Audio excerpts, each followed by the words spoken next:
Predator Badlands has dropped in theaters, and this is a very interesting and odd film where they take everything from those other films and completely strays away from it, taking the main antagonist of those films, flipping that on its head and making them the main protagonist, and doing it in a way that feels completely natural. It helps you warm up to our Predator in a way that feels natural, where our main character is this one that's very much low in the rank, kind of like this weakling that's kind of been cut out of the main group of predators just simply because he is considered weak. So then he goes on this adventure, proves otherwise, and then that's kind of our backdrop for the story and why we are able to warm up with this creature, with this species that we normally are going against with our characters. And then you just have the rating, the PG-13 rating, which I feel like a lot of people were a little bit concerned about and kind of iffy about going in, but it doesn't hinder the film in any way, in a way that, like, you know, you watch Alien vs. Predator, it's PG-13, and it just completely falls apart. And because that rating, it needed to be R-rated for a film like that.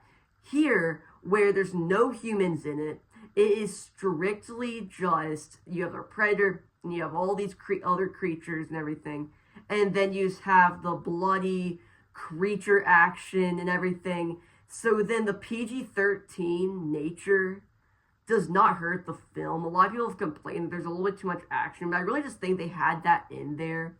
Number one, because it strays away from all the other Predator films, taking it much more from the perspective that they knew that they were going to have to do a little bit of legwork to get you to warm up to the Predator. So they add in a little bit of that comedy with, like, kind of like our sidekick here, right?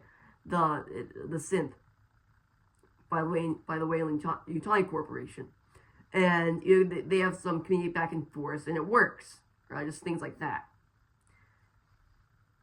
Even like that relationship, again, where they kind of have like this buddy adventure type thing, and it works well. Again, it's very different from what you see in the other Predator films, and you really have to buy into that. At the core of this film, it's really something you have to buy into, again, because it completely strays away from the other films. You have to completely buy into the concept that this is not your average Predator film. This is a film where you have our creature trying to prove himself. And it's not horror, right? It wouldn't be considered horror like it would in the other films, or they try to call themselves, or anything like that. It is it's sci-fi action comedy.